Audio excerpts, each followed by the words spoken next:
परम शांति। आज हम एक बहुत ही इम्पोर्टेंट टॉपिक के ऊपर चर्चा करेंगे जो हमारे जो पुरुषार्थ में मदद करेगा वो है स्मृति। स्मृति के ऊपर शास्त्र में बहुत विस्तार से चर्चा हुआ है, लेकिन उसका इम्पोर्टेंस जो वैद के ज्ञान में बहुत है।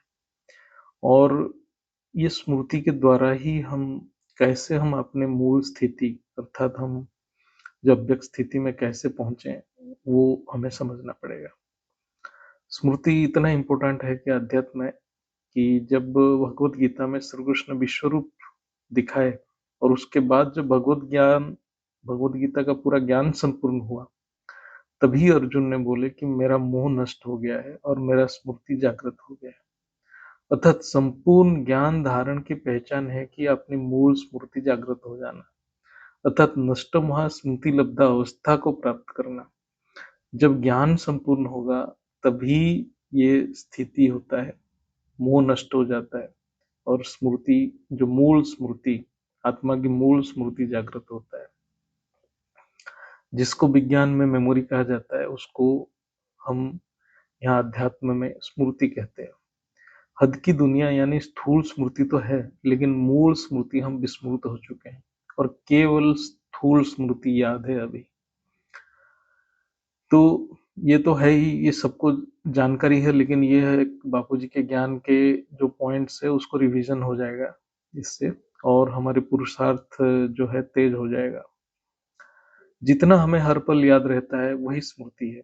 यदि कोई भूल गया कि उसकी परिवार में कौन है, अर्थात वो अपने परिवार को विस्मृत हो गया। यानी बिना स्मृति के हम कोई कार्य भी नहीं कर सकते। हर कार्य स्मृति के हिसाब से होता है। तो विस्मृति हो जाना मतलब हम कोई कार्य नहीं कर पाएंगे, किसी को पहचान भी नहीं पाएंगे। स्मृति ही संस्कार के रूप में हमारे चित्त यानी कारण शरीर में कार्य करता है। यही संस्कार कर्म को वेग यानी गति देता है।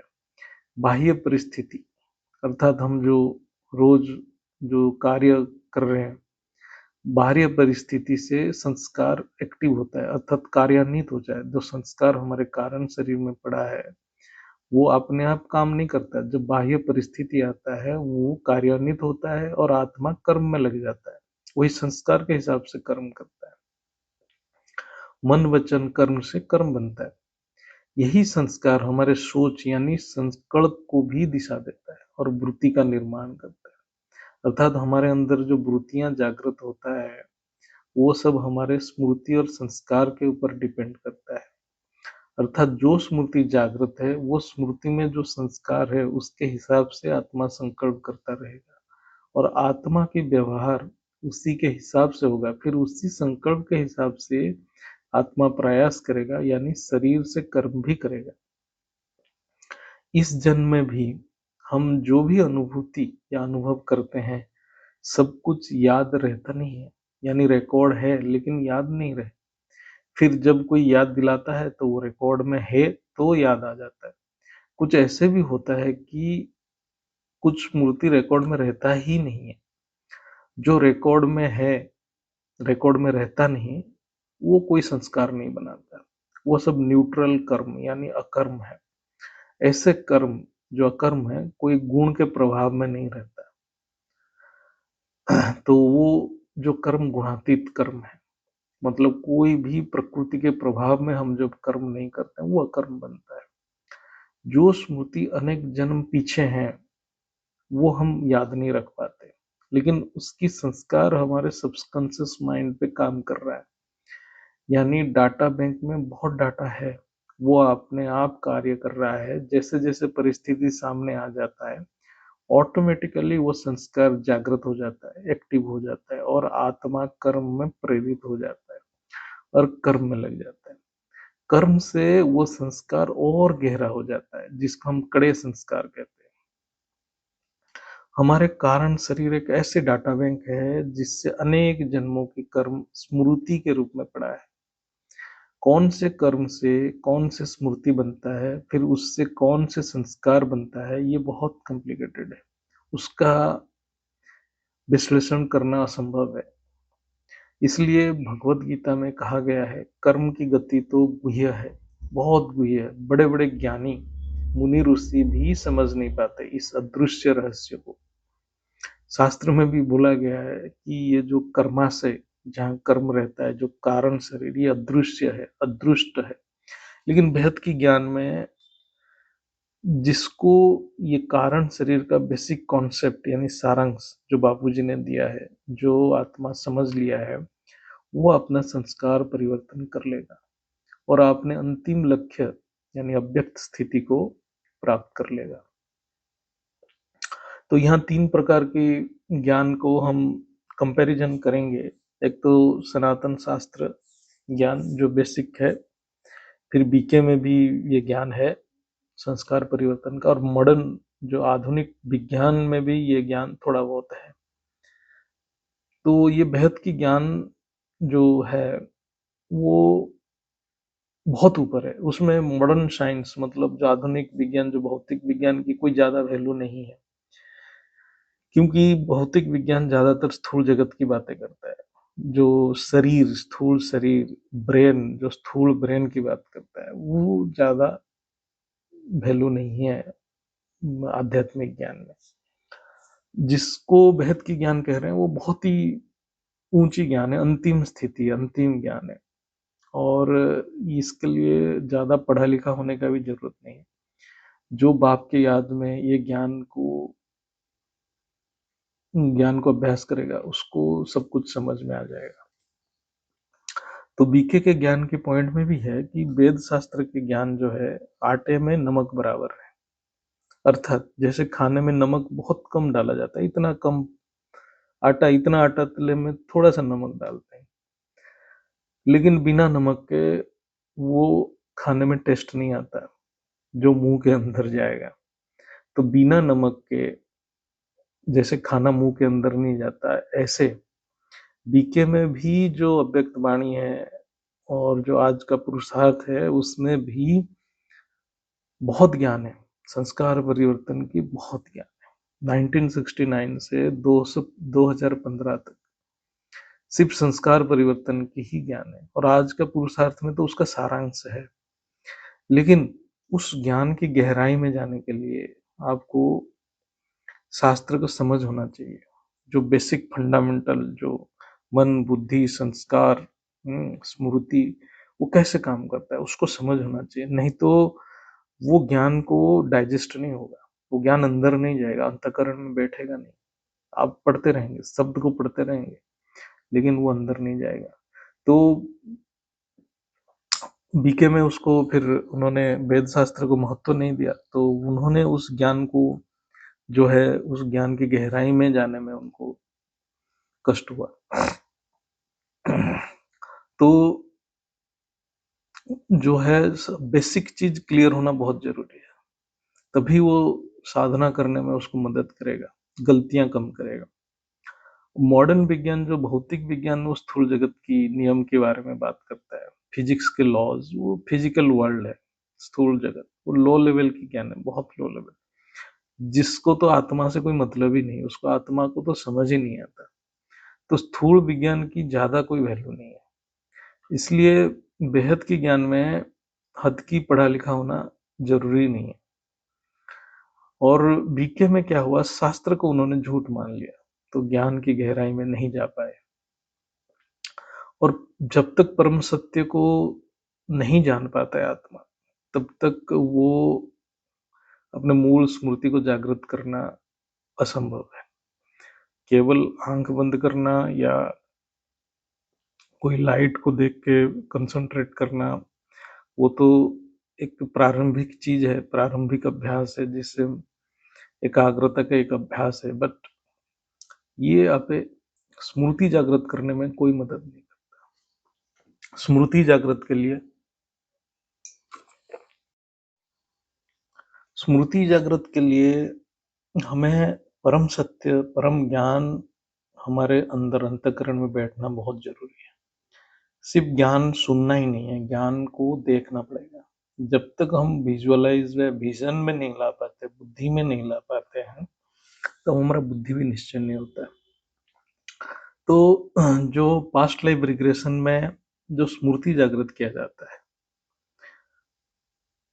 तो उसका प्रक्रिया बापूजी ने बताया है। वो सूक्ष्म जगत की खेल है, उसके बारे में हम कुछ नहीं बात करेंगे क्योंकि वो बापूजी ने सब कुछ बताया है। हम सिर्फ स्मृति के विज्ञान को विषय में चर्चा करेंगे, जो हमें पुरुषार्थ में मदद करेगा। स्मृति स्टोर होने के लिए, अब ये फंडामेंटल है। स्मृति स्मृति मतलब डाटा। एक इवेंट स्टोर होने के लिए जो आश्रय चाहिए, जो बेस चाहिए, वो है तत्व। बिना तत्व स्मृति यानी डाटा रह नहीं सकता। स्थूल स्मृति और सूक्ष्म स्मृति आकाश तत्व में रहता है। दिव्य स्मृतियां परम आकाश तत्व में रहता है। ऐसे ही आत्मा की जो मूल स्मृति, वो आत्मा की माइट यानी परम महतत्व में रहता है। परम महतत्व में भी सबसे अंतिम लेयर यानी मूल स्मृति रहता है। सभी एक के ऊपर एक आवरण है। कितने आवरण होगा वो आत्मा की संरचना के बाद, मतलब आत्मा की सर्जन के बाद उसके जर्नी के ऊपर डिपेंड करता है। एक बहुत सिंपल एग्जाम्पल से समझते हैं, स्थूल में समझते हैं। कर्म से स्मृतियां कैसे बनता है, एक बहुत आसान एग्जाम्पल लेते हैं क्योंकि कर्म इतने गहरा है। सोच भी कर्म बनता है। जैसे मैं हर हफ्ते सब्जी खरीदने जा रहा हूँ, हम सभी जा रहे हैं। मार्केट गया, नगद दाम दिया और सामान लिया, सब कुछ लेन देन खत्म हुआ। एक दिन ऐसा हुआ, कोई अनजान दुकानदार मुझे खराब सामान दिया और पैसा ज्यादा लिया, और मुझे घर आके पता चला कि मुझे गलत तरीके से ठगा गया। ये सोच मेरे कारण शरीर में एक प्रतिक्रियात्मक वृत्ति यानी वाइब्रेशन क्रिएट करता है। यहाँ लेन देन खत्म नहीं हुआ, अर्थात कारण शरीर में एक स्मृति बना। और ऐसे ही वो दुकानदार में भी स्मृति बना कि मैं आज एक को बेवकूफ बनाया और ज्यादा प्रॉफिट कमाया। लेकिन इससे दोनों के जो संकल्प यानी वृत्ति क्रिएट हुआ, उसका जो ऊर्जा वायुमंडल में गया, वो वायुमंडल को भी दूषित किया, और ये दोनों आत्मा को एक दूसरे के साथ एक एंटेंगलमेंट अर्थात एक बंधन में ले आया। तो ये मैं साधारण सा बता रहा हूँ, जो स्मृति जो मेमोरी में रहता क्यों है कि हम वो प्लान्ड मैनर में करते हैं। और जिसके साथ कुछ बीत जाता है, जिसको लगता है कि नहीं मेरे साथ गलत हुआ सही हुआ, ऐसे प्रश्न में उलझ जाता है, तो ये स्मृतियों को गहरा कर देता है और ये स्मृतियों से संस्कार बन जाता है। ये तो एक साधारण उदाहरण दिया गया। ये तो रोज कितने घटनाएं ऐसे सभी के साथ होता है। ये क्वांटम स्पीड में होता है, बहुत कॉम्प्लिकेटेड। हर समय जब आत्माओं की परमात्मा में निश्चय बुद्धि नहीं होते हैं, तो हमारा बुद्धि व्यवसायत्मक यानी स्थूल जगत में बिजनेस करता रहता है। हर पल बुद्धि ये सोचता है कि मेरा क्या फायदा, और ऐसे ऐसे संकल्प की संरचना में लगा रहता है कि बंधन युक्त स्मृतियों के दलदल में फंसता जाता है। हर स्मृति में से अनेक संस्कार जन्म लेते हैं, और जैसे कोई परिस्थिति आया तो सारे संस्कार आत्मा को कर्म में लगा देता है। ये सब एक फ्रैक्शन ऑफ सेकंड में कारण शरीर में होता है। इसकी गति को कोई रोक नहीं पाता, और आत्मा अपने ही माया जाल में दिनों दिन फंसता जाता है। जो ज्यादा इमोशनल है यानी भाव में आता है और हर पल ये सोचता है मेरे साथ ऐसा क्यों हुआ, अर्थात क्यों क्या प्रश्न में उलझता है, वो बिना बोले अपने मन यानी कारण शरीर में इतने प्रतिक्रिया करता है कि उसके स्थूल संस्कार और गहरा होता जाता है। तो परिवर्तन में ये एक महान बाधक बन जाता है। इसलिए जो हो रहा है उसको थोड़ा हल्का होकर देखना है, और ज्यादा प्रश्न में मत उलझना है। उससे निकलने का रास्ता के बारे में सोचना है, या अपने अंदर जो निश्चय बुद्धि हो के अपने परमात्मा परम पिता में भरोसा रखना चाहिए। निश्चय बुद्धि के लिए परम आध्यात्मिक ज्ञान धारण करना पड़ेगा, वो बहुत जरूरी है। उसका कोई अल्टरनेट नहीं है। जब बुद्धि निश्चय होगा, तब आत्मा परम पिता बाप को साथ में रखते हुए हर परिस्थिति की सामना करेगा। एक न्यूट्रल भाव, न्यूट्रल मतलब एक जो भावातीत स्थिति रहेगा, ये इसको भावातीत कहते हैं। न्यूट्रल गुणों के प्रभाव में नहीं रहेगा, अर्थात भावातीत यानी तीनों गुणों के प्रभाव से मुक्त रहेगा। तो धीरे धीरे स्थूल संस्कार नरम हो जाएगा, मतलब वो गहरा नहीं होगा, नरम हो जाएगा, और धीरे धीरे ये स्थूल संस्कार डिलीट हो जाएगा समय के साथ। यही स्व परिवर्तन की आरंभ है, यही फंडामेंटल है। इसलिए हर पल कर्म करने के समय फोकस्ड रहना है, बात के ऊपर, ज्ञान के ऊपर। निश्चय होना चाहिए कि नहीं, आप अपने आप को जज करना पड़ेगा कि मैं भाव में आ रहा हूं कि मैं भावातीत में हूं। हर पल भाव में आ रहा हूं मतलब मैं गुणों के प्रभाव में हूँ, प्रकृति के गुणों के प्रभाव में हूँ। और ये जब भी मैं भाव में आता हूँ तब जो व्यर्थ की संकल्प यानी चिंता में मेरा मन घूमता रहता है। तो ये जैसे व्यर्थ की संकल्प होता है, ये सारे हमारे जो स्थूल संस्कार को दृढ़ करता रहता है। तो हर पल अपने आप को ये भी क्वेश्चन करो, प्रश्न करो कि मैं अपने आप को किसी के साथ बंधन में और तो नहीं जकड़ रहा हूँ ये व्यर्थ की संकल्प के द्वारा। ये सेल्फ एनालिसिस करना पड़ेगा। So we are the best जज ऑफ आवर सेल्व्स। ये सबकी उत्तर आपको आप खुद बताएंगे कि आपकी अभ्यास सही है या गलत है। दूसरा कोई नहीं बता सकता कि हमारे कारण शरीर में अंतःकरण में क्या चल रहा है। ये हम खुद ही ऑब्जर्व करेंगे। So you are the best जज ऑफ योर सेल्फ। स्मृति से संस्कार और संस्कार से कर्म, फिर कर्म से संस्कार दृढ़ हो जाता है, फिर नया कर्म नया स्मृति बनाता है।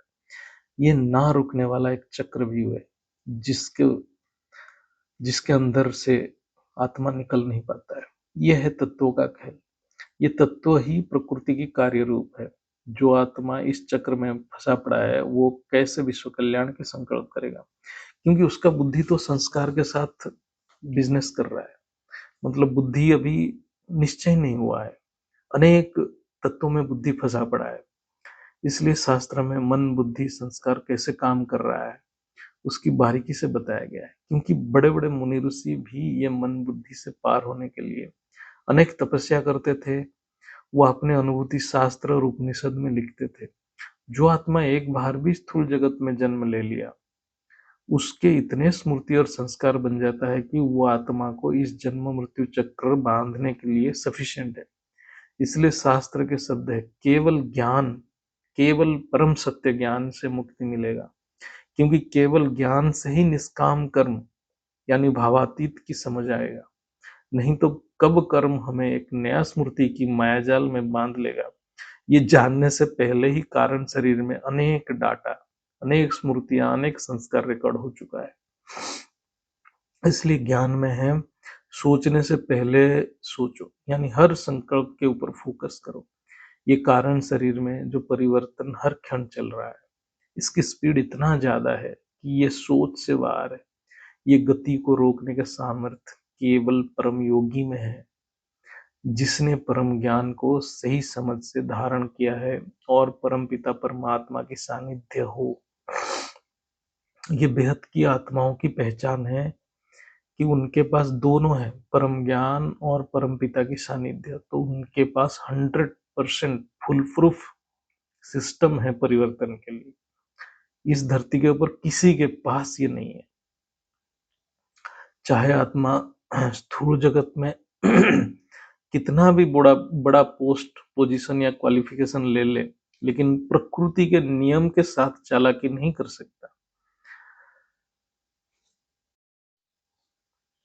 आज की पुरुषार्थ वेद शास्त्र की निचोड़ है, लेकिन वो शब्द को वही समझ पाएगा जो परम पिता के कृपा से वेद शास्त्र में जो मूल आत्मज्ञान की समझ दिया है वो समझ गया है। बेहद की ज्ञान में वेद शास्त्र से ऊपर की ज्ञान है, उसके साथ भी बेहद की ज्ञान में वेद शास्त्र की बेसिक ज्ञान की भी अत्यंत सरल तरीके से समझाया गया है। इसलिए बीके में भी जो साधक आत्माएं हैं वो भी आज की पुरुषार्थ की ज्ञान को अंदर ले नहीं पा रहे। ये सब ज्ञान को समझने के लिए साकार भाव की सहारा चाहिए, नहीं तो ये ज्ञान इमर्ज नहीं होगा। लेकिन बीके में आत्माएं साकार भाव की पहचान नहीं है। बिना परमात्मा की सानिध्य ये परम आध्यात्म मार्ग में आगे बढ़ना कठिन ही नहीं असंभव है। ये मार्ग एक अदृश्य मार्ग है जिसमें परमपिता अदृश्य रूप में अपने बच्चों के साथ हर पल रहते हैं। नहीं तो बच्चे कब गिर जाएंगे पता नहीं। इसलिए साकार बाप के साथ के बिना आत्मा माया में फंसा रहेगा, कभी स्थूल माया तो कभी सूक्ष्म माया। ऐसे ही देखा जाए तो वेद शास्त्र को भी बहुत साधक अध्ययन कर रहे हैं, स्वाध्याय कर रहे हैं। लेकिन आज के समय में किसी के पास ऐसा डायरेक्ट अनुभूति नहीं है कि वेद शास्त्र की निचोड़ बता दे, क्योंकि वेद शास्त्र इतना विशाल है कि एक साधारण मनुष्य के पास आज इतना समय भी नहीं है कि वो पढ़े, या ऐसे सिद्ध प्रत्यक्ष अनुभवी गुरु भी नहीं है कि वो इसको सार समझा दे। यह ज्ञान तो केवल परमपिता के साकार रूप के पहचान, साकार रूप के सानिध्य में ही प्राप्त होता है। तो वेद शास्त्र के साधक भी ये ज्ञान के विशाल माया जाल में फंस जाते हैं, निकल नहीं पाते। यानी शास्त्र भी एक माया है, जब आप समझ नहीं पाओगे उसका निचोड़ को। और यानी ज्ञान की जटिलता में उलझ जाता है, इतना जटिल है उसको, शब्द इतना जटिल है, उसमें उलझ जाते हैं। विज्ञान तो आत्मा के बारे में जानता ही नहीं है, वो कोसों दूर बैठा है। कोई बोलता है प्रोटॉन में गॉड पार्टिकल ढूंढ रहा है, कोई तो डीएनए को वो चेंज करने में लगा है। प्रोटॉन एक पार्टिकल है, एक सिंपल पार्टिकल है, एक स्थूल मैटर है, वस्तु है। ऐसे डीएनए भी एक मॉलिक्यूल है, एक स्थूल वस्तु है। ये मन बुद्धि संस्कार, ये प्रोटॉन और मॉलिक्यूल से भी, डीएनए मॉलिक्यूल से भी बहुत सूक्ष्म है, बहुत सूक्ष्म है। और इनकी गति विज्ञान की सोच की बाहर है। विज्ञान ना तो मन को समझ पाया, ना बुद्धि, ना संस्कार, ये आत्मा तक पहुंचने की सवाल ही नहीं उठता। जब ये जो मन बुद्धि संस्कार को जिसको समझ ही नहीं है, वो कैसे आत्मा तक पहुंचेगा। ये डीएनए एक साधारण स्थूल वस्तु है, इसको समझने से आत्मा समझ नहीं आएगा। हाँ, जो आत्मा को समझ गया है उसके लिए डीएनए एक साधारण मामूली स्थूल मॉलिक्यूल है, एक मॉलिक्यूल है। कुछ एटम्स मिलके एक मॉलिक्यूल बनाए, ये मैटर है। इसलिए बापूजी ज्ञान में बोले हैं, आत्मा मूल है, डीएनए स्थूल। स्थूल से मूल में पहुंचना असंभव है। तो ये जो वेद उपनिषद का जो माइनर डिफरेंस है उसको समझना बहुत जरूरी है। तभी हमारे जो वेद की ज्ञान में जो बापूजी जो ज्ञान दे रहे हैं, कैसे इमर्ज करके दे रहे हैं, उसको समझना बहुत जरूरी है। ये वेद की ज्ञान में इसलिए बहुत सहज हो जाता है। वेद श्रुति है, उपनिषद स्मृति है, इसको समझना जरूरी है। वेद में जो शब्द है वो प्रत्यक्ष परमात्मा अनुभूति से है। वेद में जो शब्द है वो श्रुति के रूप में सभी सुनते हैं, पढ़ते हैं, लेकिन उसका मतलब वेद में जो लिखा है मतलब तब तक समझ नहीं आएगा जब तक आत्मा गहरे समाधि में जाके अपने मूल स्मृति को उजागर नहीं कर लेता। जैसे जैसे मुनि ऋषि तपस्या और समाधि में गए तो वेद के शब्द की गहरा अर्थ को समझे और उपनिषद के रूप में ग्रंथ बना। लेकिन जितना स्मृति जागृत हुआ जिसका, उतना समझ उसको आया और उतने हिसाब से उपनिषद को लिखा, मतलब समझाया। लेकिन आज के समय में भी वो उपनिषद को पूरा समझने की किसी की ताकत ही नहीं है, क्योंकि कोई आज वो समाधि में जाने की हिम्मत ही नहीं कर पा रहा है। आज जो अनेक ज्ञानी ज्ञानी वेद की ज्ञान दे रहे हैं, चर्चा कर रहे हैं, वो अपने समझ के हिसाब से दे रहे हैं। कितना सही है कितना गलत है वो तो आत्मा खुद जज करे। वो भी आत्मा की बुद्धि के हिसाब से जज करेगा, वो बाप के ज्ञान को कितना समझा है उसी हिसाब से जज करेगा। बेहद की ज्ञान तो संपूर्ण ज्ञान है, जो उसको समझ लिया वो सबको जज कर लेगा कहाँ पर क्या ज्ञान चल रहा है। बेहद की ज्ञान में बापूजी जो ज्ञान हमें दे रहे हैं वो बेहद की श्रुति है। ये समझिए, बापूजी डायरेक्ट एक्सपीरियंस से बता रहे हैं, वो श्रुति है। वो अपने समाधि में वो अदृश्य परम सत्य को शब्द के रूप में यहाँ प्रकट किए हैं। लेकिन हम जितने भी बेहद की आत्माएं हैं, इसको कितने समझेंगे ये निर्भर करता है हमारे स्मृति कितना उजागर हुआ है। हर आत्मा अपना ज्ञान की जो व्याख्या अपने समाधि में कितना स्मृति जागृत किया है, मतलब बुद्धि का स्तर कितना शुद्ध हुआ है, उतना गहरे ज्ञान को समझा और गहन ज्ञान में उतर सकता है और उतना ही समझ सकता है। जितना भी आत्मा बेहद की ज्ञान, जितने भी हम सारे ज्ञान दूसरे को समझा रहे हैं या व्याख्या कर रहे हैं, वो हमारे स्मृति की स्थिति को बताता है। हम कितने अंदर जा पा रहे हैं। तो अपने स्मृति के हिसाब से हम ज्ञान को दूसरे को समझा रहे हैं। लेकिन बापूजी के पास जो ज्ञान है वो उनका डायरेक्ट एक्सपीरियंस है। तो बापूजी के शब्द श्रुति हैं, हमारे लिए वेद जैसे हैं। इसलिए ये भेद की ज्ञान को अंतःकरण में अनुभूति करने की अभ्यास करना है, बापूजी के याद में करना है, तभी ये समझ में आएगा, तभी हमारी स्मृति जागृत होगा। तो इसलिए हर पल हम अपने आप को ऑब्जर्व करना है और अपने आप को प्रश्न पूछना है और आगे बढ़ते जाना है। तो हमें किसी का टीचर नहीं बनना है, दूसरे को ज्ञान देने का जरूरत नहीं, हम अपने आप को ज्ञान देना है, किसी का टीचर नहीं बनना है। अन्य आत्माएं आपको या मुझे सभी को देख के सीखेंगे, क्योंकि हम जो ज्ञान को धारण करेंगे वो हमारे शब्द, कर्म और संकल्प और हमारे व्यवहार में आएगा। जितना स्मृति जागृत होगा, हमारे जो सोच, हमारे जो व्यवहार, उतना परिवर्तन होगा। अन्य आत्माएं हमें देख के सीखेंगे, हमें उनको बोलना नहीं पड़ेगा, वो हमारे वाइब्रेशन, हमारे ऑरा में आते ही वो चीज सीखेंगे कि नहीं, ये जो शब्द बता रहा है, ये जो व्यवहार में आ रहा है, यही सबसे बढ़िया है। और उसी के प्रभाव में वो सीखेंगे। हमें किसी का गुरु नहीं बनना है, किसी का टीचर नहीं बनना है। जो हमारे कर्म में रिफ्लेक्ट नहीं हुआ है, यानी वो ज्ञान सिर्फ शब्द में है, अंतकरण में प्रत्यक्ष नहीं हुआ है, निरंतर पुरुषार्थ और धैर्य से धीरे धीरे शब्द रूपी ज्ञान अंतकरण में प्रत्यक्ष हो ही जाता है। जो सोचोगे वही बनोगे, लेकिन उसके लिए धैर्य चाहिए। धैर्य निश्चय बुद्धि से आता है, निश्चय बुद्धि ज्ञान से आता है, ज्ञान परमात्मा की कृपा से मिलता है, परमात्मा की कृपा परमात्मा की निस्वार्थ सेवा से होता है। तो आत्मा के ऊपर जितना परत है, उतना लेयर की स्मृति है और उतने डायमेंशन में बुद्धि भी काम कर रहा है। आत्मा में जितना पावर है, उतना सूक्ष्म परत की स्मृति को एक्सेस कर सकता है, लेकिन ये स्थूल शरीर में उसको जागृत करना कठिन है। ये केवल ज्ञान योग के द्वारा समाधि में उजागर किया जा सकता है।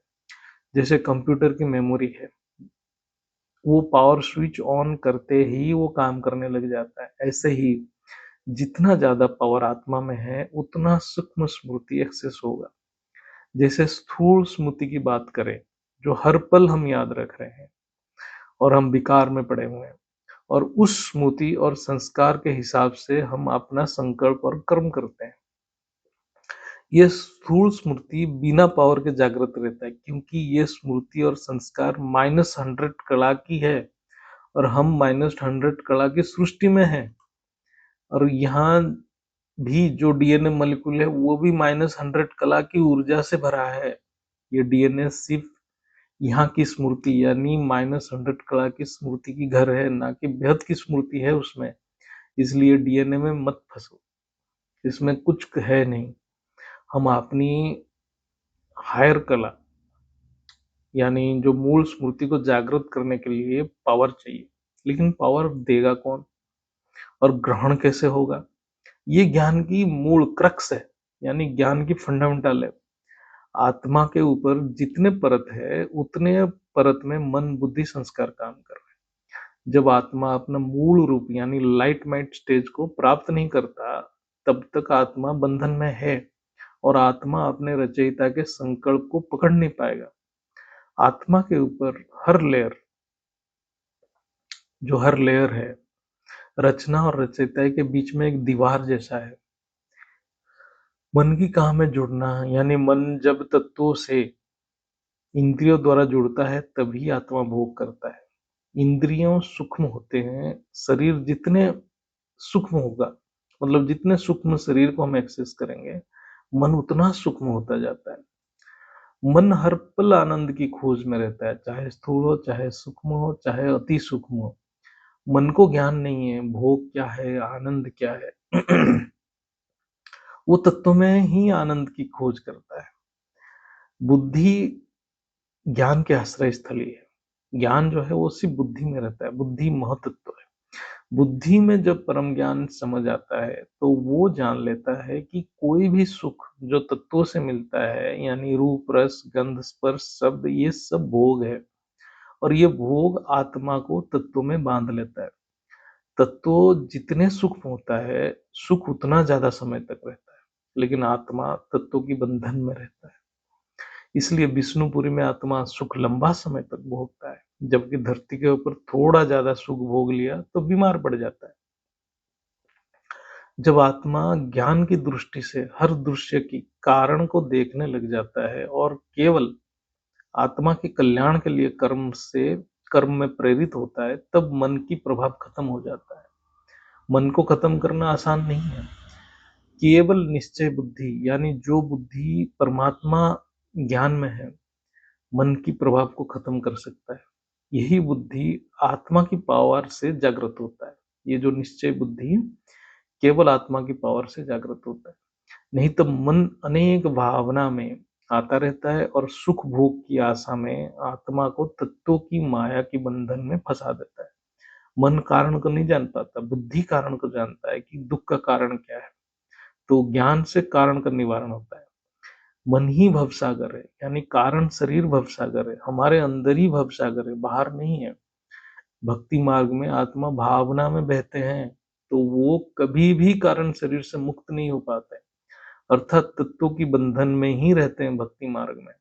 भक्ति मार्ग में साधक मन की प्रभाव से निकल ही नहीं पाता है, लेकिन ज्ञान मार्ग में परम ज्ञान से निश्चय बुद्धि द्वारा मन की प्रभाव से आत्मा आसानी से मुक्त हो जाता है। ये ज्ञान और भक्ति मार्ग में बेसिक डिफरेंस है। जैसे हम जानते हैं बुद्धि का भी अनेक डायमेंशन है। आत्मा के ऊपर जितना परत है उतने डायमेंशन में बुद्धि काम कर रहा है। जैसे जैसे बुद्धि सूक्ष्म होता जाएगा, परम आध्यात्मिक ज्ञान के लिए तो सूक्ष्म से सूक्ष्म शरीर का ज्ञान प्राप्त करता रहेगा। मतलब बुद्धि जितना सूक्ष्म होगा, हमें अपने सूक्ष्म शरीर के अनुभूतियां बढ़ते जाएगा। परम आध्यात्मिक ज्ञान के लिए सूक्ष्म से सूक्ष्म बुद्धि चाहिए। ये बुद्धि केवल परम पिता की कृपा से जागृत होता है। ये अपने आप होता है। जैसे जैसे आत्मा बाप से प्यार करने लग जाता है और योग लगाता है, तो ये बुद्धि सूक्ष्म से सूक्ष्म होता जाता है। इसके लिए कोई हद की पढ़ाई की जरूरत नहीं है, कोई विज्ञान, गणित, साहित्य, कुछ भी जरूरत नहीं है। उल्टा जो ज्यादा पढ़ लेते हैं उनकी बुद्धि स्थूल तत्व में इतना उलझ जाता है कि वो आध्यात्मिक ज्ञान समझ ही नहीं पाते। साधारणतः ये जो ज्यादा पढ़े लिखे लोग हैं वो राक्षस प्रवृत्ति के हैं, होते हैं। उनके इतनी स्वार्थ और महत्वाकांक्षा रहता है कि वो किसी के कल्याण सोच ही नहीं पाते हैं, करते ही तो नहीं है, सोच भी नहीं पाते। वो सिर्फ अपने बुद्धि को बिजनेस में लगाए रखते हैं। कितना फायदा होगा उनको, इतने में ही लगा रखते हैं। तो उनका पढ़ा लिखा किसी काम की नहीं है आध्यात्मिकता में। सूक्ष्म बुद्धि कैसे डेवलप होगा, कैसे सूक्ष्म बुद्धि बनता है? ये केवल परमपिता की कृपा से जागृत होता है। जब परमपिता की कृपा आत्मा के ऊपर होता है, तभी वो आत्मा में पावर आता है, तो उसका सूक्ष्म से सूक्ष्म बुद्धि जागृत होने लग जाता है। आत्मा में उतना बुद्धि जागृत होगा जितना उस आत्मा की मैक्सिमम पावर है, उससे ज्यादा नहीं होगा। मतलब उसको ज्ञान उससे ज्यादा समझ नहीं आएगा। इसलिए सबका ज्ञान की समझ अलग अलग है। इसलिए कोई किसी के साथ कंपेयर ना करे। कुछ आत्माएं बोल नहीं पाते, लेकिन उनकी अनुभूति बहुत ज्यादा है। तो सब आत्मा अपने अपने जो काबिलियत में सक्षम है। सारे बहुत ही ऊंची आत्मा है।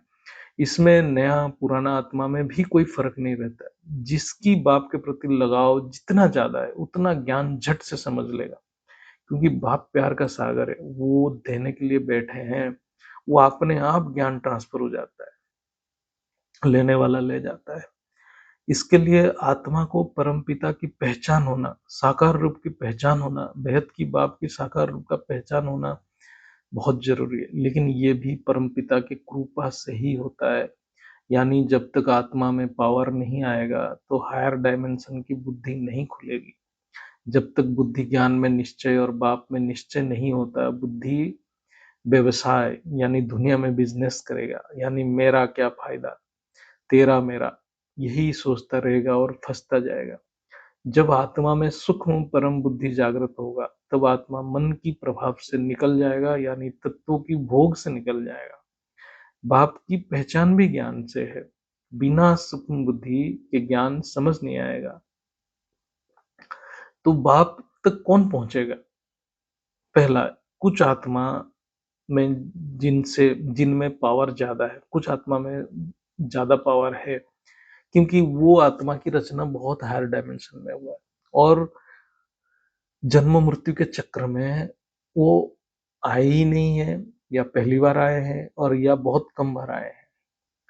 तो ऐसी आत्मा जो धरती के ऊपर बहुत कम समय बिताए हैं, उनकी बुद्धि जागृत रहता है, तो वो ये ज्ञान को पकड़ लेते हैं।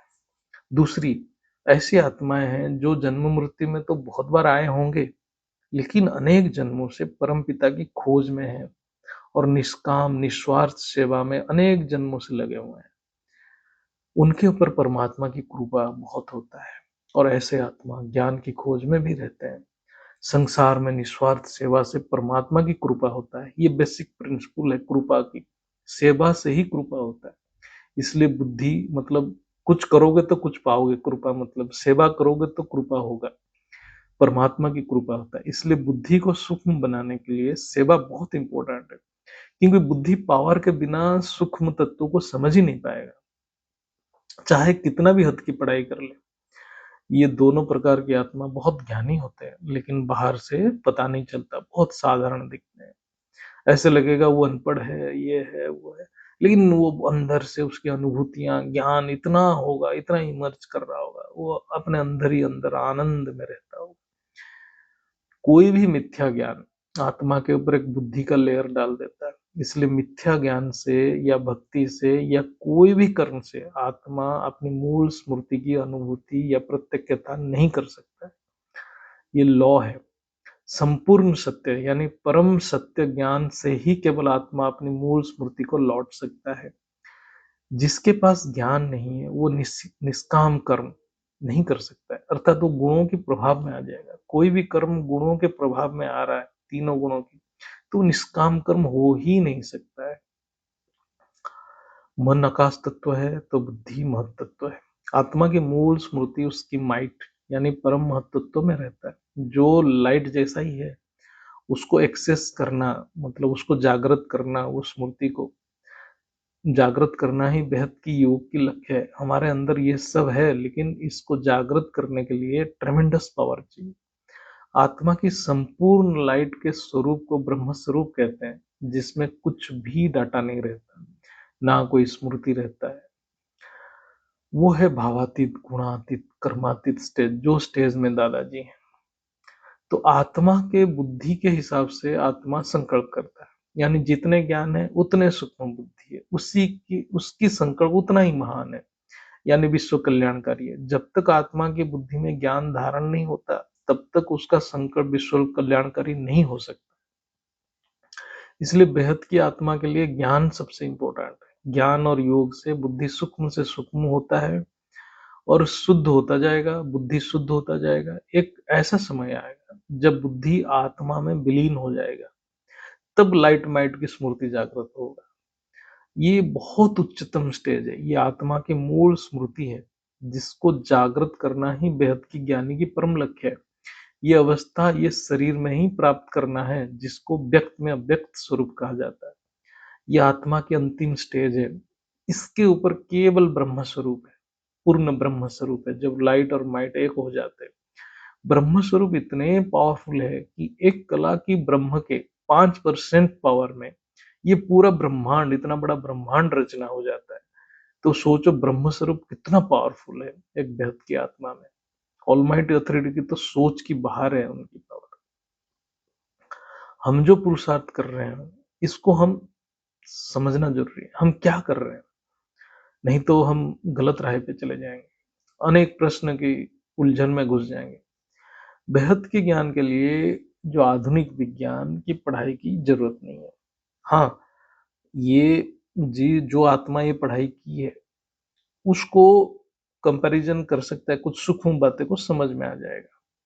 लेकिन विज्ञान की पढ़ाई सिर्फ एक ही काम करता है, जो अज्ञानी तमोप्रधान आत्माओं है, उनको ज्ञान समझाने में मदद करता है। लेकिन परम आध्यात्मिक ज्ञान मार्ग में कोई ज़रूरत नहीं। थोड़ा समझ आता है और कुछ नहीं। समझ कुछ सूक्ष्म बातें आप कंपैरिजन करके समझ जाओगे, लेकिन उससे कोई आपकी मूल स्मृति जागृत नहीं होने वाला है। उसके ऊपर फोकस नहीं करना है ज़्यादा। सिर्फ ज्ञान दान के लिए जो अज्ञानी तमोप्रधान आत्मा है, वो हर वक़्त हर चीज़ का कारण पूछते रहते हैं, तो उनको ज्ञान मार्ग में लाने के लिए ये थोड़ा बहुत हेल्प करता है। बीके के ज्ञान में जो भी कमियाँ थी, यानी जो वेद शास्त्र को वो नकार दिए थे, तो वो जो ज्ञान वेद शास्त्र की जो समझ, वो बेहद की ज्ञान में पूरी हो गई। बापूजी ने पूरी बेहद की ज्ञान में पूरी वेद शास्त्र के ज्ञान और उससे ऊपर के ज्ञान दे दिया। और उसी के मतलब उसमें भी वेद शास्त्र भी एक्सप्लेन हो गया बापूजी के ज्ञान यानी सृष्टि के आदि मध्य अंत समय चक्र, ब्रह्मांड के समय चक्र, महाब्रह्मांड के समय चक्र, हर चीज एक्सप्लेन हो गया जो वेद शास्त्र में भी नहीं था। और वेद शास्त्र के रूल के संगत, मतलब उसी के हिसाब से। तो ये ज्ञान जो है, ये ज्ञान का सबसे इम्पोर्टेंट फैक्टर है कि ये ज्ञान खुद परमपिता साकार में दिए हैं। इसको पहचानने के लिए आपको ज्ञान चाहिए।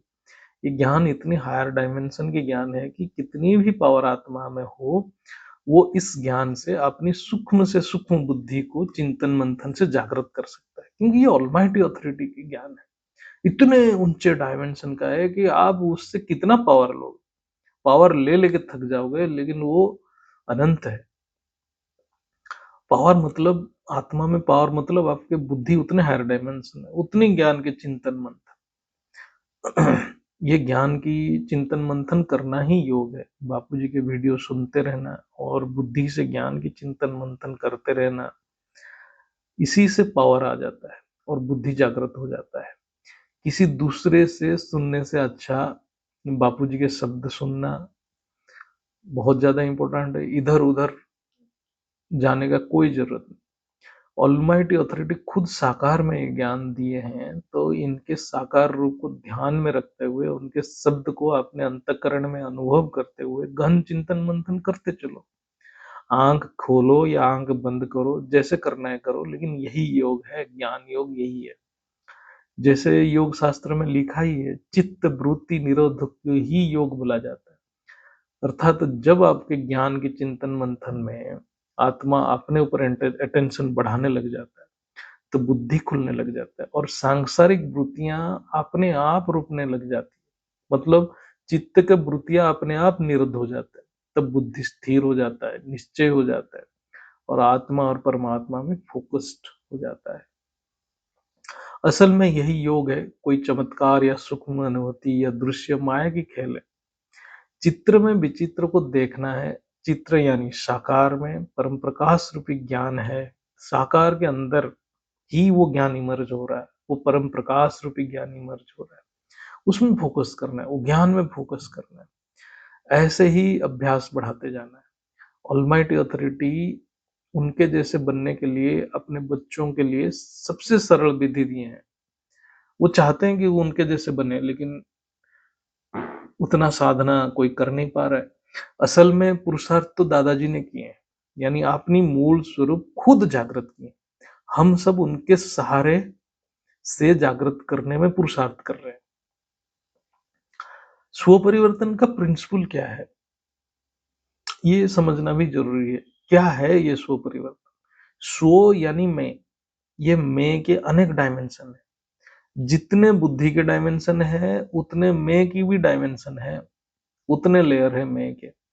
जैसे जब स्थूल स्मृति जागृत है, तो स्थूल अनुभूति और ज्ञान है, तो ये स्थूल शरीर को ही मैं करता रहता हूँ। ये पशु की स्टेज है, सिर्फ भोग करता रहता है। फिर जब ज्ञान बढ़ता है, ज्ञान से सूक्ष्म अनुभूति होता है, मैं यानी तो वो अपने मन को मैं बोलने लगता है। तो स्थूल शरीर भी मैं है, मन भी मैं है, ये सूक्ष्म इंद्रियां सूक्ष्म अनुभूतियां भी मैं है। तब वो बोलता है कि नहीं, ये भी मन भी मैं हूँ, मैं ही मन हूँ। आत्मा के ऊपर जितने शरीर है उतना मैं की डायमेंशन है। जैसे आत्मा को लगता है कि मैं ये जान लिया, आत्मा जैसे ज्ञान के अभ्यास करता है, अरे ये तो मैं जान लिया, ये मैंने जान लिया, वो धीरे धीरे नए नए ज्ञान अपने अंदर इमर्ज करता है। उसका मतलब मैं का डायमेंशन हर पल चेंज हो रहा है। फिर वो जान लेता है कि नहीं, मैं ये नहीं हूँ, मैं और कुछ हूँ। इसका मतलब हर पल, हर क्षण, हर घड़ी मैं की डायमेंशन चेंज है। असल में सब कुछ अंदर स्मृति के रूप में पड़ा है, लेकिन जैसे जैसे ज्ञान योग से ये समझ बढ़ता जाता है, तो मैं की डायमेंशन चेंज होता जाता है। यही चेंज को परिवर्तन कहते हैं, यही स्व परिवर्तन है। हर पल हर घड़ी चल रहा है परिवर्तन, सृष्टि के नियम है। लेकिन परिवर्तन की दिशा इंपॉर्टेंट है, यानी आत्मा बेहद की ओर जा रहा है या हद की ओर जा रहा है। चिंतन मंथन तब तक चलेगा, चलता रहेगा, जब तक ये मैं हाईएस्ट डायमेंशन में पहुंच नहीं जाता। जब तक मैंपन में बुद्धि काम करे, मैंपन है, तब तक बुद्धि काम करेगा। बुद्धि के सहारे बुद्धि को रिफाइन किया जाता है, क्योंकि बुद्धि में ही आत्मा की पावर सबसे पहले रिफ्लेक्ट होता है। इसलिए ज्ञान सबसे इंपॉर्टेंट। जो आत्मा एक समय पे कहता था मैं स्थूल शरीर हूँ, अब ज्ञान की समझ के बाद कहता है मैं शरीर नहीं हूँ, मैं मन नहीं हूँ। फिर जब आत्मा को बुद्धि से समझ आ जाता है, मतलब आत्मा जब हाईएस्ट डायमेंशन पे आ जाता है, बुद्धि से सब कुछ समझ आ जाता है कि बुद्धि में जो सूक्ष्म से सूक्ष्म ज्ञान धारण हो रहा है, ये आत्मा की पावर है। और आत्मा में जो पावर है वो परमपिता की प्रेम है। तब आत्मा प्रेममय हो जाता है और बुद्धि को भी परमपिता को समर्पण कर देता है। जब तब सिर्फ चैतन्य स्वरूप ही बच जाता है। जब बुद्धि भी समर्पण हो जाता है तो सिर्फ चैतन्य स्वरूप बच जाता है। वो तभी मैं खत्म हो जाता है। ये अंतिम स्टेज है, जब आत्मा कहता है ना मैं शरीर हूँ, ना मैं मन हूँ, ना मैं बुद्धि हूँ। तब आत्मा करणहार बनता है और परमपिता करावणहार बनते हैं। तभी आत्मा निमित्त बनता है, नहीं तो उससे पहले आत्मा ज्ञानी तो है, लेकिन अपने बुद्धि को स्वतंत्र मानता है, स्वतंत्र मानता है। जब तक आत्मा अपने आप को स्वतंत्र देखता है, यानी अपने रचयिता से अलग देखता है, तब तक अहंकार है। जब आत्मा बुद्धि को समर्पण कर देता है, तब आत्मा अपना सारा कचरा परमपिता को दे देता है और परमपिता ले लेते हैं, और वो आत्मा की स्वपरिवर्तन यानी मैं परिवर्तन हो जाता है। उसका मूल स्मृति जागृत हो जाता है, क्योंकि आत्मा में उस समय केवल अपनी रचयिता की ओरिजिनल स्मृति रहता है। ये बाप समान स्थिति है। बाप तो कचरा लेने के लिए तैयार है, लेकिन आत्मा ज्ञान योग की पुरुषार्थ के बिना अपना कचरा बाप को दे भी नहीं सकता है। स्मृति तो हर समय है, लेकिन मूल स्मृति जब तक जागृत नहीं होता है, तब तक आत्मा प्रयत्न करता है। लेकिन जब प्रयत्न करते करते बुद्धि की उच्चतम स्टेज में पहुंच जाता है, तब परम सत्य की अनुभूति होता है। तो वो अपने बुद्धि को परम पिता को समर्पण कर देता है और अहंकार यानी अपनी स्वतंत्र अस्तित्व का भी अंत हो जाता है। तब वो परम पिता से अभिन्न बन जाता है। तब जो बाप का संकल्प है वही आत्मा की संकल्प होता है। ये बाप समान स्थिति है। उससे पहले सिर्फ उसका मैं ही काम करता है। कितना भी शब्द से बोल लो मैं चेतन स्वरूप आत्मा हूँ, लेकिन जब तक परम सत्य को आत्मा अनुभूति नहीं किया है, तब तक मैं रहता है। ये परम शुद्ध शाश्वत प्रेम ही जो मैं से वो परम अनंत बेहद की चेतन यानी बाप समान बना देता है। तो प्रेम ही सब कुछ करता है, प्यार ही पावर है। ये अटूट प्रेम कैसे डेवलप होता है? इसलिए शास्त्र में ईश्वर प्रणिधान यानी ईश्वर की उपासना यानी ईश्वर की सेवा सबसे महत्वपूर्ण बताया गया है। इसलिए योग से पहले ज्ञान होना चाहिए। आप किसको अपना बुद्धि समर्पण कर रहे हो ये समझना बहुत जरूरी है, तभी उसकी सेवा कर पाओगे। जहां आत्मा अपने अस्तित्व को समर्पण कर देता है, उसकी सेवा करने लगता है, तभी उसी की सेवा करने लग जाता है। आध्यात्म में सेवा की महत्व बहुत ज्यादा है। कितना भी ज्ञान हो या योग की अभ्यास कर रहा हो, लेकिन आत्मा जब तक सेवा नहीं करेगा तब तक बुद्धि समर्पण नहीं होगा। बुद्धि समर्पण नहीं होगा तो आत्मा सूक्ष्म अहंकार से मुक्त नहीं हो पाएगा, तो बाप समान नहीं बन पाएगा, यानी स्व परिवर्तन नहीं होगा। तन मन धन से सेवा करने से स्थूल अहंकार खत्म हो जाता है। जब आत्मा ज्ञान समझता है और ज्ञान उसके आचरण में प्रतिबिंबित होता है, उसके हर शब्द में केवल ज्ञान ही निकलता है, तब ज्ञान दूसरे आत्मा उससे ग्रहण करता है, अर्थात उसका ऑरा में केवल ज्ञान ही ज्ञान है। तब सूक्ष्म अहंकार धीरे धीरे खत्म होता है। जैसे जैसे बुद्धि ऊंच से ऊंच डायमेंशन में जाता है, तो आत्मा परमात्मा प्रेम में अभिभूत हो जाता है और अपने संकल्प से वायुमंडल शुद्ध करने लग जाता है।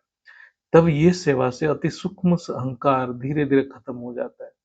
लेकिन सेवा के लिए साकार बाप की पहचान बहुत जरूरी है, नहीं तो अंतकरण से बाप की ज्ञान रूपी प्रकाश से जुड़ नहीं पाएगा। ज्ञान और योग में परफेक्ट होना पड़ेगा, तभी वो आत्मा अनेक आत्माओं को इंस्पिरेशन दे सकता है और साकार बाप की कृपा से स्व परिवर्तन होगा। ये एक प्रकृति के नियम है कि सेवा से ही प्रेम की जागृत होता है। जैसे माँ अपने छोटे बच्चे की दिन रात सेवा करता है, तो बच्चे के प्रति उसका बहुत लगाव रहता है, दिन रात बच्चे के बारे में सोचता है। ऐसे ही यहाँ मन बुद्धि से बाप की सेवा करना है, तो बुद्धि बाप में लगा रहेगा और बाप को बुद्धि समर्पित हो जाएगा। सेवा बहुत इंपॉर्टेंट है, प्यार ही पावर। पहले मन बुद्धि के सहारा लेना है, फिर अंत में छोड़ देना है मन बुद्धि को। प्रकृति के सहारा लेकर प्रकृति से ऊपर चले जाना है, प्रकृति को घृणा नहीं करना है। वही आपको ऊपर जाने के लिए मदद करेगा। परम प्रेम ही परिवर्तन के आधार है। परम प्रेम परम ज्ञान से ही जागृत होता है। कितने प्रकार के साधक हैं, बहुत प्रकार के साधक हैं। तो जब हम उनकी अवस्था समझ जाते हैं ज्ञान से, तो हमारे व्यर्थ का संकल्प कम हो जाता है। सबका स्टेज अलग है, इसलिए सब अपने अपने आत्मा की जर्नी कर रहे हैं। सब इंडिपेंडेंट है, स्वतंत्र है, इसलिए किसी को क्रिटिसाइज करना जरूरी नहीं है। सब अपने सामर्थ्य के हिसाब से अपने पुरुषार्थ कर रहे हैं। हमें हम अपने आप को ज्यादा ज्ञानी समझ रहे हैं, ज्यादा ऊंची आत्मा समझ रहे हैं, तो हमें दूसरों को पॉजिटिव वाइब्रेशन देना है। सिर्फ अपने आप को ऑब्जर्व करना है, दूसरे को ऑब्जर्व करना ही नहीं है, ना किसी का टीचर बनना है। ज्ञान के स्तर के हिसाब से कुछ साधक आत्मा अपने कर्मों के ऊपर फोकस्ड, यानी पाप पुण्य में उलझे हुए हैं। लेकिन जो ज्यादा ज्ञानी है वो कर्म के कारण यानी संस्कार के ऊपर फोकस्ड है। और जो और भी ज्ञानी है वो संस्कार के कारण यानी स्मृति के ऊपर काम कर रहे हैं, यानी अपनी मूल शुद्ध स्मृति को जागृत करने में, पुरुषार्थ करने में लगे हुए हैं। स्मृति जागृत के लिए पावर चाहिए। पावर केवल परमपिता की परम सत्य ज्ञान से ही मिलेगा। मिथ्या ज्ञान से आत्मा के ऊपर अनेक आवरण लग जाएगा। जैसे कि 5000 साल की वर्ल्ड ड्रामा, देवी देवता बनने की ज्ञान, ब्रह्मा बाबा को बेहद की बात समझ लेना, ये बुद्धि में अनेक लेयर बना देगा, परम सत्य से दूर रखेगा, यानी बुद्धि का ताला खुलेगा ही नहीं। अच्छा, मूल स्मृति जागृत करने का उपाय क्या है? ज्ञान योग सेवा में लगे रहो। इससे अंतकरण शुद्ध होता रहेगा, तब आत्मा पावरफुल संकल्प के निर्माण करेगा। यानी जब तक बुद्धि शुद्ध नहीं होगा, तब तक विश्व कल्याणकारी संकल्प के निर्माण आत्मा नहीं कर पाएगा। कितना भी कर्म बंधन है, लेकिन जो ज्ञान योग सेवा में आगे बढ़ गया है, वो बेहद की संकल्प की निर्माण करेगा। ये एक उसका नेचुरल संस्कार बन जाएगा आत्मा। आत्मा की काम है संकल्प करना, ये आत्मा की फ्री विल है। एकाग्र मन से आत्मा वो संकल्प के ऊपर फोकस रहेगा, यानी टिका रहेगा, तब धीरे धीरे रचयिता की स्मृति यानी मूल स्मृति जागृत होगा। फिर संस्कार परिवर्तन होगा, फिर ज्ञान की वृत्ति बढ़ेगा, यानी और गहराई में चिंतन मंथन होगा। ज्ञान और बढ़ेगा तो बुद्धि निश्चय हो जाएगा। ज्ञान योग सेवा और बढ़ेगा, और ज्यादा पावरफुल संकल्प का निर्माण होगा। अर्थात ये भी एक साइकिल है, जितना ज्ञान योग सेवा उतना पावरफुल संकल्प का निर्माण होगा, फिर बुद्धि उतना शुद्ध होगा, फिर धीरे धीरे बुद्धि अंतिम समय में समर्पण हो जाएगा, अर्थात आत्मा में विलीन हो जाएगा। तब आत्मा परम प्रेम परम अनंत चैतन्य की अनुभूति करेगा और अपनी मूल स्मृति को प्राप्त करेगा और आत्मा की यात्रा खत्म हो जाएगा। पहले थोड़ा मन बुद्धि से लड़ना पड़ेगा, फिर नेचुरल हो जाएगा। प्रकृति के सहारे प्रकृति से बाहर निकलना पड़ेगा। ये भी प्रकृति के नियम है, इसलिए अपनी प्रकृति को ऑब्जर्व करना सीखो, फिर उसको वाइब्रेशन दे सकते हो। ये सब मेरे लिए भी एप्लीकेबल है। मैं भी अनेक सभी आत्माएं गलतियां करते रहते हैं साधना के समय में।